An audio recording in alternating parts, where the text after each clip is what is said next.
Every day, something dramatic happens in the Caribbean that affects our lives. We'll give you the details. We'll give you the facts on Caribbean Perspective with Eddie Frederick.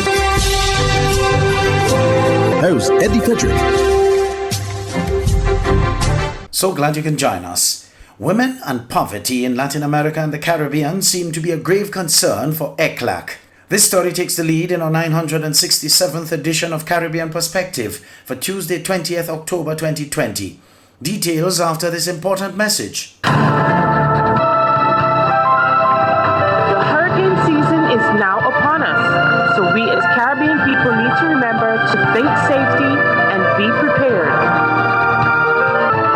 Avoid venturing outside during a storm or hurricane, especially if there are strong winds. Rooftops and other debris are often blown about and can cause great damage.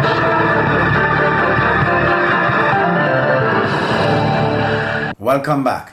The Economic Commission for Latin America and the Caribbean, ECLAC, forecasts that 231 million people will slide into poverty in 2020 in Latin America and the Caribbean, of whom 118 million will be women.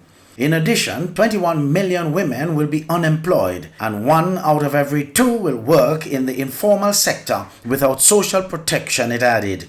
In the statement, ECLAC noted that in Latin America and the Caribbean, women have more years of schooling than men, on average 10.3 versus 9.8 in the population between 18 and 24 years of age. However, their labor participation rate is just 51.3% versus 74% of men. Alicia Barcena, Executive Secretary of ECLAC, said there needs to be an urgency of implementing active fiscal policies with a gender approach in the short term to mitigate the disproportionate effects of COVID-19 pandemic on women. Concrete budgetary allocations are needed to protect women's employment, both in the formal and informal sectors, to promote their full participation in production and in benefits of the digital revolution, and to close the gap in access to financing by providing credits and insurance, Barcena said. Investing in the care economy, work that must be seen as a public good, is key to achieving a sustainable recovery in the medium and long term, she added. Barcena added, gender inequality in Latin America and the Caribbean has been exacerbated by the pandemic, since women in the region have been more affected by the increase in unemployment and poverty and by the greater burden of unpaid domestic and care work.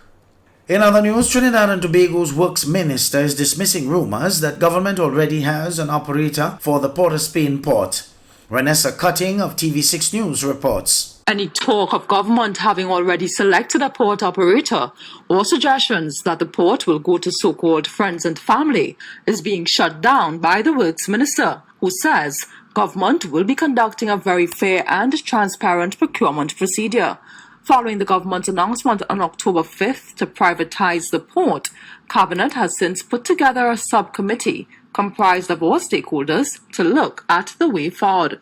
That committee is headed by Minister Alison West, comprising the Ministry of Works, Ministry of Trade, Ministry of Finance, the members from the chamber, the different chamber, the union, and all the stakeholders, and they will sit down and decide which is the best method or the best model for the port. Once that is established, then you go out for expression of interest, and then you see who comes forward, and then you will determine who the best partner to work with.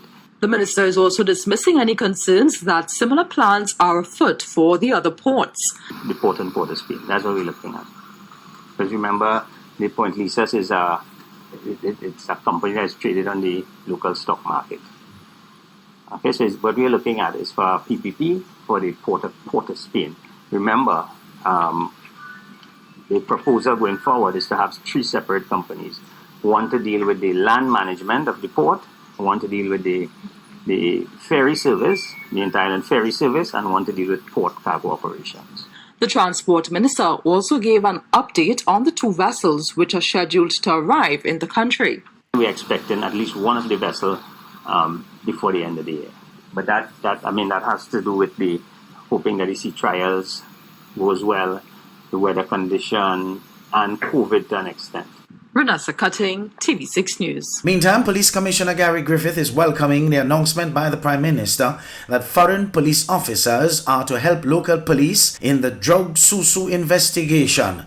TV6's Jewel Brown reports. Police Commissioner Gary Griffith, via a press release from the police service, announced on Friday afternoon that foreign officers being brought to Trinidad and Tobago to assist in the DSS probe would not be consultants but would be sworn in as Special Reserve Police officers and would have the powers of the officers of the Trinidad and Tobago Police Service to assist in this investigation. The police commissioner was responding to an announcement made by Prime Minister Dr. Keith Rowley during a PNM post-budget meeting on Thursday night in reference to what the police service calls the seizure and subsequent disappearance of $22 million in cash, which had been found in a house in La Horquetta on September 22nd of this year. I can tell you, as head of the National Security Council, I have not had the simplest of answers in that matter. All I can say to you, that as head of the National Security Council, I am disturbed. And because of what it means, pointing to and fingering unacceptable levels of corruption in the Trinidad and Tobago Police Service, immediately I approached the British government, with whom we have a memorandum of understanding dated 2018, to cooperate on matters of national security. I approached the British government for help. And we are awaiting British police officers in the Trinidad and Tobago on that matter of the drug susu. Dr. Rowley said he also approached Barbados Prime Minister Mia Mottley for help. As I speak to you now, 2 senior Barbados police investigating officers are on the way to Trinidad and Tobago, and they will form part of a team that will comprehensively examine this matter to find out where, how, whom, and why $22 million could have been found by the police, enter a police station, disappear after, and nobody could tell the country what happened there. Dr. Rowley also made reference to the man who identified himself in a Sunday Express story as the founder of DSS. The DSS founder denied in the Sunday Express article that he was operating a pyramid scheme. And members of the Defense Force to stand up on the front page of the newspaper and telling the country, I am the one organizing that. Let me tell you all something. That is not a susu. That is a threat to the national security of Trinidad and Tobago. And if we don't investigate it properly, it will be a cancer that will eat the soul of this nation.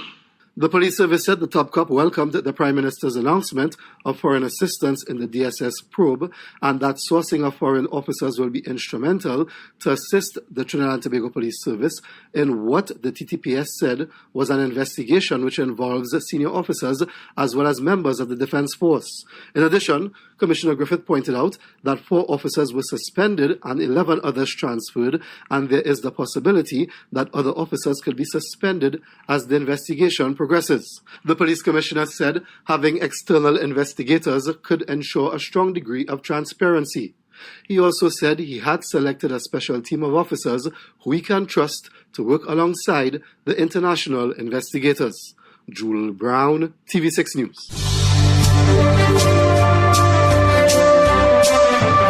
You're listening to Caribbean Perspective with Eddie Frederick.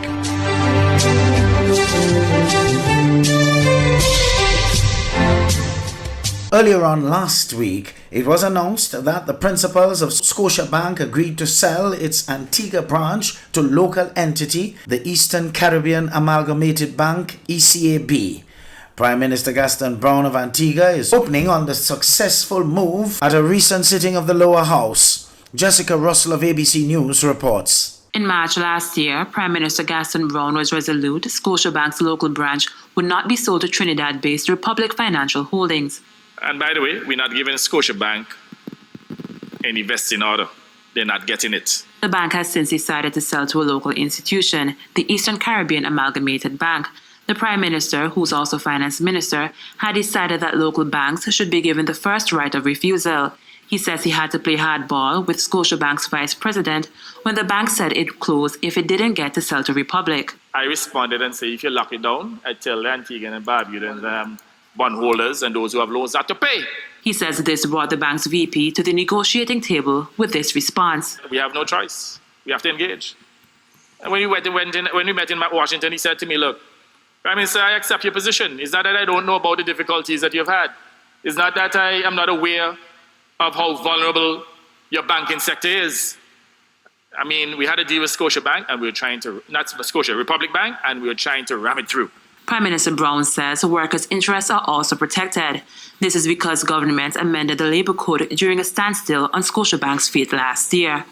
I am pleased to say that the staff at Scotiabank, those who so desire to be severed, that between ECAB and Scotia, they've agreed to pay them their severance. The Prime Minister says his government is prepared to defend its people. When it comes to the empowerment of the people of Antigua and Barbuda, we do not play. Jessica Russell, ABS News. Still from Antigua and Barbuda, the country's Chief Medical Officer, Dr. Rhonda Seeley-Thomas, has provided a breakdown of the 6 most recent cases of COVID-19 in Antigua and Barbuda. Among them are 5 females, with the youngest patient being 4 years old. The eldest is 67. Speaking on a newscast on Sunday, she revealed that 5 of the cases were linked to one case, while the other is attributed to a separate index case. She confirmed that the 6 people have not travelled out of the state.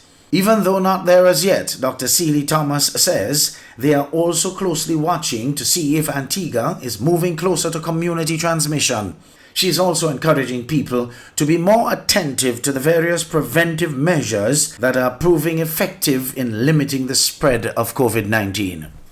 Over in Jamaica, local government elections, which are due next month, will not be held at that time, according to Horace Chang, Senior Government Minister.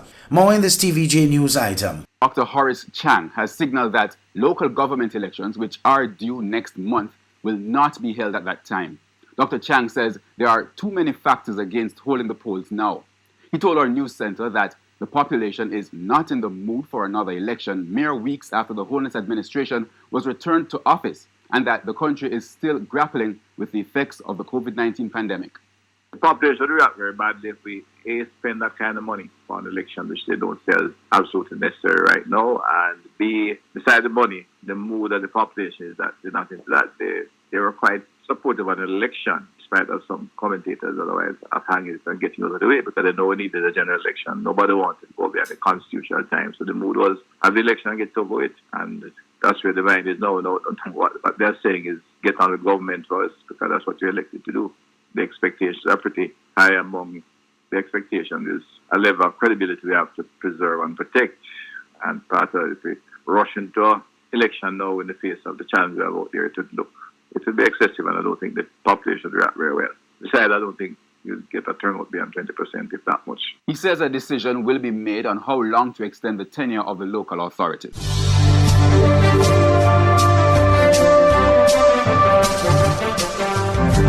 I am Eddie Frederick. This has been Caribbean Perspective, a whole new approach to highlighting developments in the Caribbean. In the meantime, please continue to log on to CaribbeanPerspective.com for more daily news and more.